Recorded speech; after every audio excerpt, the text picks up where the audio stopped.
My wife cheated on me with my best friend. That's gotta hurt. I don't even know where to begin. I can't describe how I'm feeling right now or how to process any of this. I made this account initially to see if anyone else has gone through something remotely similar to this, and unfortunately, it is not that uncommon. No, it's not. I apologize in advance for the length of this post. Thank you for the apology because I am the one who has to read it. I just needed to get this all out because I thought I would go insane. I met my wife, we'll call her Sue, in college. We were both 18 at the time. We hit it off as soon as we went on our first date and were spewing I love yous within weeks of us dating. Young love. She kind of pursued me, but I was glad as hell that she did. We shared our deepest insecurities and secrets with each other, and when her dad passed away in her senior year of college, I was there for her through the whole ordeal. Her father had pancreatic cancer, and when he was hospitalized, I would spend nights at the hospital with her so she wouldn't be alone.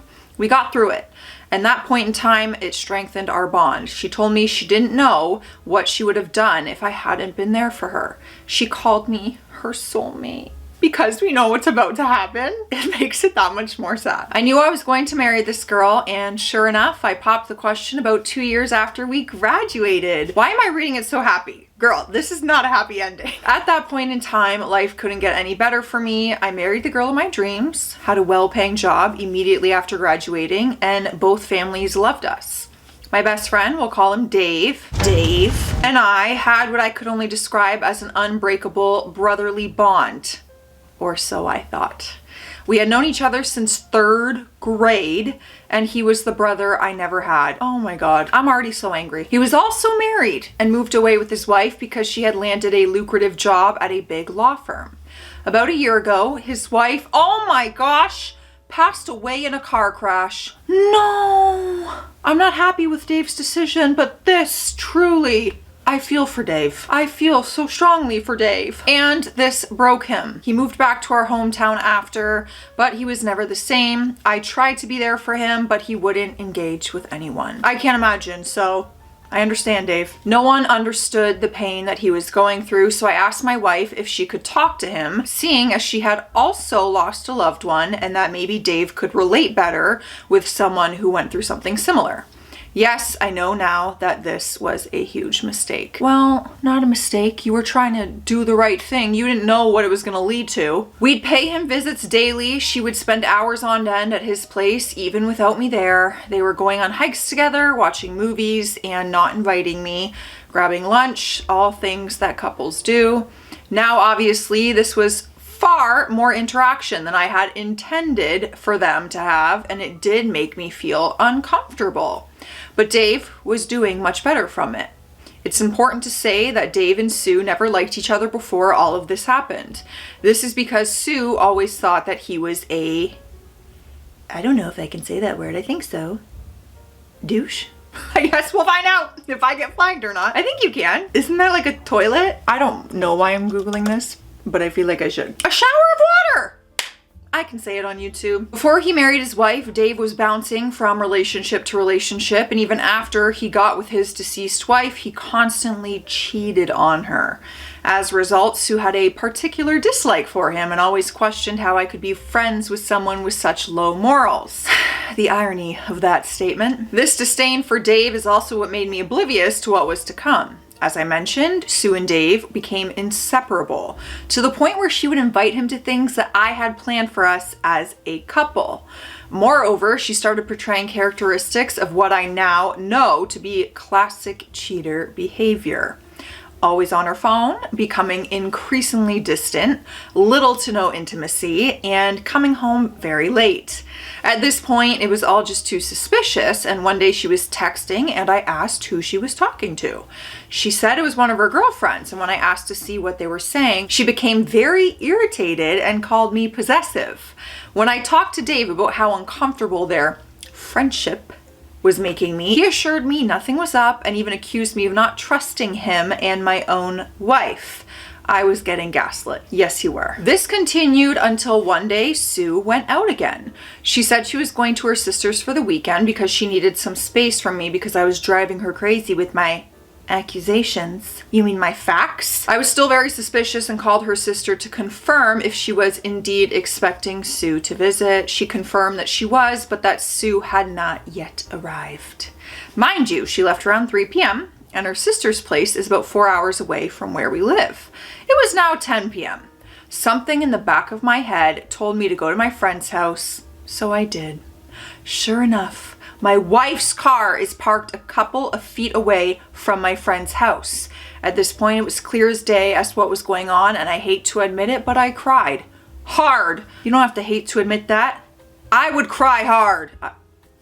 I did cry hard. After a few minutes, I decided to go in and see if this is really what was happening. I went in through the back door, which I knew would be open. I quietly made my way in, and I could hear, oh God, I could hear my wife moaning. Oh no.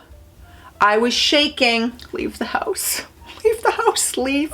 When I made it to the door of his bedroom, no!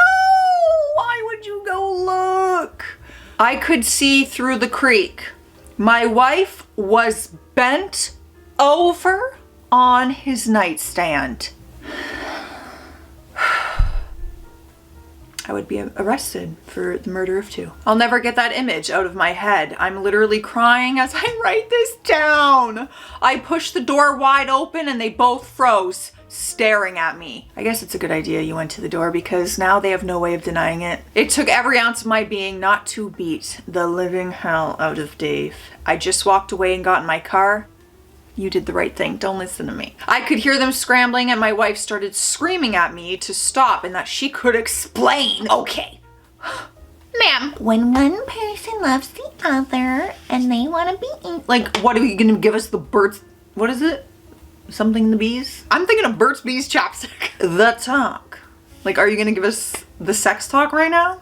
We don't need an explanation. We got it. I didn't want to look at her. I don't know what I would have done, so I just drove away. I cried the entire drive home, and they were both spamming me with calls. I went to one of my college friends, and have been here the past week or so.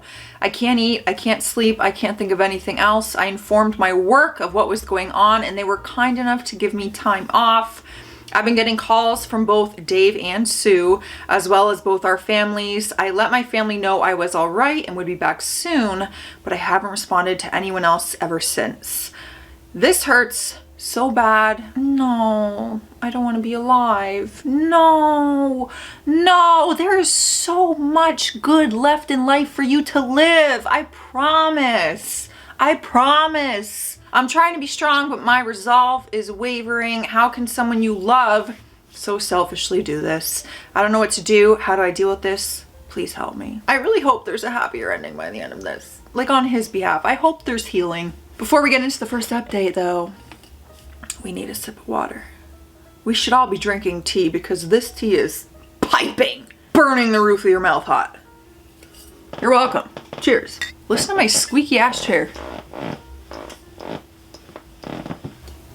First update. First off, I wanted to thank you all for the support and words of advice. You all made this time in my life somewhat bearable. Some of you shared your own stories and made me realize that this is something I can come back from, my man. That is the healing and the positivity and the optimism that I want to hear from you. I had so many thoughts about self-deletion, but I think I'm past that now. Thank you so much for caring. He wrote self-deletion. I've never seen someone use that phrase for that. Many of you were asking me for an update, so here it is. And it says, read the text. We got a text.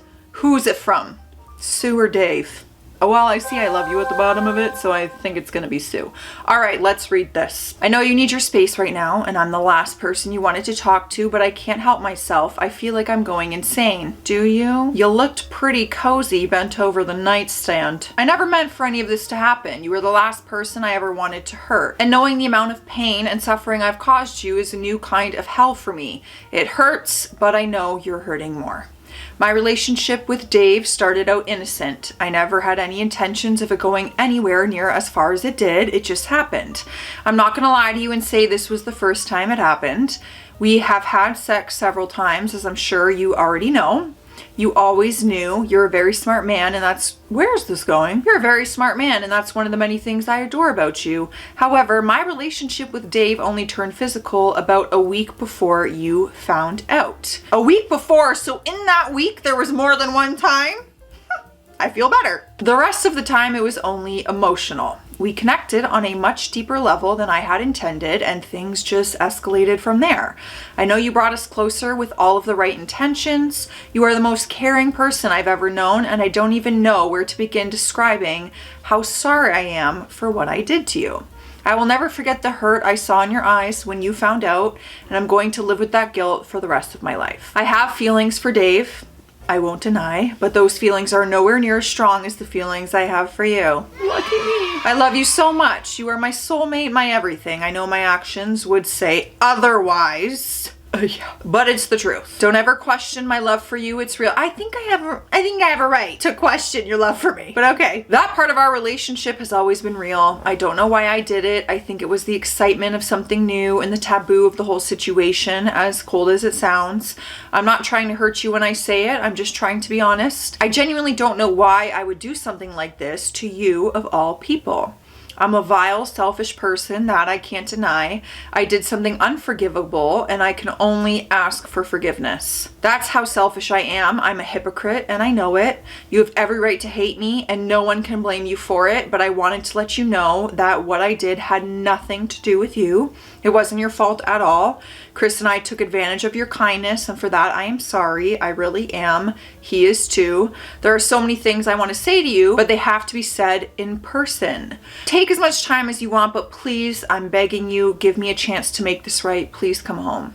I love you. I mean, I have my thoughts and opinions on that, as you guys know, but I will say one thing. I'm happy that she's taking accountability and at least saying it's not your fault, because when you get cheated on, you literally think it's because of you. Your mind does this thing where it's like, oh my God, I wasn't good enough for them, or the person makes you feel that way. I don't know what to make of that. There are many more of those kinds of emails, but I wanted to share that one because it left me confused. I definitely don't know the person I married. What do you guys make of it? As many of you guys suggested, as well as family and friends, I contacted a lawyer and met up with her yesterday. I gave her all the details, and she seems to be very motivated to help me come out of this as financially whole as possible, given the circumstances. I still love my wife dearly, but I don't know if this is something that I can get over. I received lots of messages from Dave too, but I don't want to read them. I often switch from sorrow to rage and don't know how to feel right now. Should I try to see if reconciliation is possible, or should I just end this marriage now and save myself more heartbreak? My family knows everything. Apparently Sue confessed what she had done to everyone. I've been away from everyone for more than 2 weeks now, and I still don't know what to do. The pain still feels fresh. Every time I close my eyes, I can see nothing but Sue and Dave together, and the pain doesn't seem to be lessening. I think you're gonna see that for the rest of your marriage if you stay in it. Just saying. I know most of you are saying to just divorce, and I would say the same thing too, but things aren't that black and white when you are the one in this situation. Given all this new info, I'd appreciate any advice, particularly from people who have been here. Betrayed spouses and waywards, how did you manage to move past this? Is it even possible? I've read all your comments and I felt like I needed to add this. I was told by her family as well, and friends, that she's been living with her sister the past few weeks. In one of her emails, she explained that she has only spoken to Dave once since I found out and went full NC with him. Her mother called me and apologized for her daughter's behavior via text. I didn't pick up her calls. She said Sue is in individual counseling at the moment. In another one of her emails, she said she was never going to leave me for Dave. She has feelings for him, but she doesn't love him. Huh? Dave is supposedly leaving soon, but is apparently holding it off until he speaks to me face to face. There's a lot of other stuff I haven't addressed. I'm probably leaving out some details, but some of my family and friends are saying I should just talk to her and move on from there. That's where I'm at now. We have more updates. Update number 2. So I took some time off Reddit and other social media to reflect on my marriage and the steps I was going to take moving forward. I was getting lots of advice from the kind people on here, as well as family and friends. However, I wasn't sure what I really wanted. A lot has happened since then, so this might be a novel. Bear with me. When I looked back on the marriage, most of it was filled with little else but happy memories, which is why I was trying so hard to find a reason to stay. However, when I started thinking about her cheating, how she and Dave gaslit me and made me question my sanity, the only thing I felt was rage. The deeper I looked, the angrier I got. I will never forget how angry Sue would get if I questioned her on where she had been when she came home late, or the disgusted look Dave gave me when I asked him, man to man, if there was anything going on between him and my wife. The cheating was bad enough, and even worse was that it was with my best friend. But the gaslighting, the effing gaslighting, I will never get over it. Fair enough, I was played like the fool I was, but it takes a special kind of person to lie so effortlessly and so well. I don't know how they were able to flip the switch like that. I remember one night when she came home late, about 2 days before I found out, she was telling me how much she loved me and how horny, I hope I can say that, and how horny she was when she was driving home thinking about me. Now I am almost certain she had come home from Dave's because she wasn't wearing any underwear. She had sex with both of us back to back. I effing kissed her. This whole situation made me feel like a wimp. How could I have let them walk all over me like that? I felt so emasculated. The more I reflected, the more I got the urge to head over to Dave's. Don't do it. Don't be me. But I couldn't. Also, guys, I wouldn't actually beat somebody up. It's a joke. Okay? Violence is never the answer. There is no justice for me, not with our justice system. They get to torment me, assault me mentally, but if I retaliate, I'm the one who gets put in jail for who knows how long. I spoke with my lawyer about this and she urged me not to do anything stupid. Not only would I go to jail, but I would jeopardize my chances in the divorce proceedings. She suggested I see a therapist, but I don't want to. I don't see the need. I was still getting spammed with emails from Sue and they were just making me angrier. She was still spewing the same nonsense as before and how miserable her life would be without me. She even had the nerve to send me Bible verses on forgiveness. If it mattered that much, why do it? I started going to work again because I wanted to be busy. Being distracted has really helped me cope better and I don't drink as much as I was at the beginning. One day while at work, I received a letter from Sue. I wanted to just throw it away, but decided to read it. In it, she talked about her individual counseling and how it helped her discover some underlying issues that she was having with herself, the biggest of all being her low self-esteem. She explained that the discrepancy in our attractiveness made her very self-aware and that deep down she wanted to feel desired by someone other than me. According to her, her sister has always been much prettier than her, and this contributed to her low self-esteem. She said that even though she knew I was attracted to her and that I made her feel beautiful, she sought validation from someone else. She apologized again and said it wasn't an excuse, but that she was simply looking for a way to make sure it never happens again if I should decide to give her another chance. She then proceeded to ask if we could try marriage counseling to work things out. I still didn't respond to anything she or her family sent me at this point, so I just ignored it. Anyway, I started the divorce proceedings and the first order of business was splitting our finances. And unfortunately, I couldn't untangle myself from her without her consent. You gotta talk to her. We each have separate accounts as well as a joint savings account, and unfortunately I can't take what I'm entitled to from it without her. Even though I make significantly more than she does and have contributed the most to the money in that account, I'll probably have to split it with her 50-50. So I just proceeded with filing the divorce papers. She was served a few weeks ago and then the shit show started. The very day she was served, she showed up at my apartment with the divorce petition in her hands. I don't know how she found out where I was. We just stared at each other for what felt like forever, and all the pain from that night came back. All the emotions I felt returned with renewed vigor.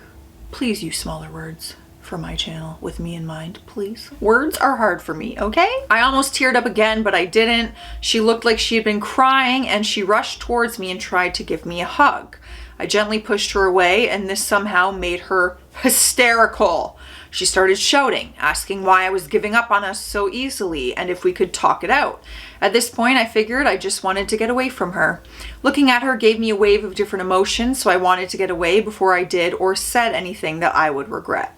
I tried going back to my car, and she threw herself on the top of the hood. Girl. I asked her what she wanted, and she said she just wanted to talk things through. That she couldn't end our marriage in such a manner without at least clearing the air. Babe, it is crystal clear. I relented because she was clearly not taking no for an answer and was making a scene. We got into my apartment and I just sat down and listened to what she had to say. Again, she said she would do anything to save our marriage, that she doesn't love Dave, that she's sorry. She said she did some research on how we can move forward and suggested a trial separation. In the separation, she said I could date whoever I wanted, but that I should hold off on the divorce and that, at the very least, give her the chance to mend our friendship and then our relationship as husband and wife. She suggested a lot of other crazy stuff like a one-sided open marriage in my favor. Tried showing me that we should just move to a different state or even a different country, just the two of us. That part kind of hurt me because we had spoken about moving and starting our family, not too long ago before all of this happened. When she was done, we just sat there in silence, again just staring at each other, and then I asked her why. Why him? Why cheat on me with him and then come back only after I caught her? She started sobbing really hard when I asked these questions. She said she felt really guilty even during the acts, but that she didn't know how to stop, that she was so deep in the affair that she didn't think of the consequences and what she was going to lose. She said that the counseling made her realize that she probably would have cheated on me at some point, if not with Dave, then someone else. This was supposedly because of the same underlying issues that she was unaware of. I asked her if she loved Dave, and she promised me that she didn't love him. They haven't spoken since I left, and that she doesn't even know where he is now. That she only loved me and would do anything to make up for what she has done for us. Not for us. To us. I asked her if she had ever cheated on me before all of this, and she swore on her dead father that this was the first and last time. I asked her who else knew about her and Dave. She hesitated and said only her sister, but that she only knew about it a few days before I found out. And that she implored her to end it and come clean to me. You guys who suggested that the sister knew were spot on. I also asked her why she was begging. Why didn't she just leave me to go be with Dave? I asked her if she was only doing this because she felt like it was the right thing to do and not because she actually wanted to be with me. She answered saying that she was doing it because she loves me and because she knows she made some horrible choices. We talked for a long time. A lot of crying on her end, but not for me. I'd cried enough when I first found out and didn't have any more tears to shed over this. Then I asked her if there was anything else she wanted to tell me, if there was anything else that she was keeping a secret. She started sobbing again and asked me not to get angry. Oh God. What is it now? Guys, this is Joss from the future. I just finished this whole story and I want to mention a trigger warning. This story briefly mentions an abortion. So if that is triggering to you, I just want to put that out there. I got really nervous when she said that. She started crying for a bit before I urged her to just say it because she was making me uneasy. Then it came out. She said she found out she was... No. She said she found out she was pregnant not long after I had left. Oh my gosh, no. And that she got an abortion because she wasn't sure who the father was. Oh my gosh, no. That's such a difficult situation. I'm just feeling for everyone involved in this moment. She said she thought if it turned out to be Dave's, there would be no room for reconciliation, and she felt she had to do it. I couldn't believe what I was hearing. I was in shock, and she started begging even more not to let this be the end of our relationship. I just went numb. I asked her to leave and she begged me to stay, that we still needed to talk. All this begging was simply infuriating, coupled with the news I just heard. I asked her how far along she was when she found out that she was pregnant, and she said a few weeks. Then it hit me.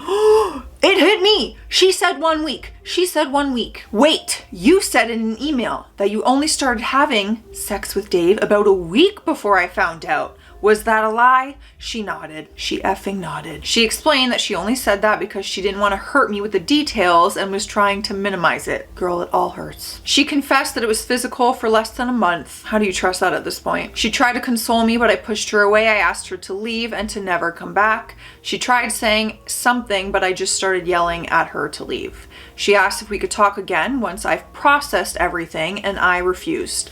I told her I'd found a job in another state and would be moving as soon as the divorce was underway. In our state, there's a 2-month cool-off period after you file. I had already planned on doing this and was just finalizing everything before I resigned from my current job. I had already given my boss notice at this point. When she heard this, it was more of the same crying and pleading like before. I told her to leave or I would call the police. She reluctantly left and I just laid there on the floor wondering where I went wrong. How did my marriage get to this point in such a short period of time? I just couldn't understand. I was somewhat sure of the divorce before, but after she and I spoke, I was now more sure of my decision than ever before.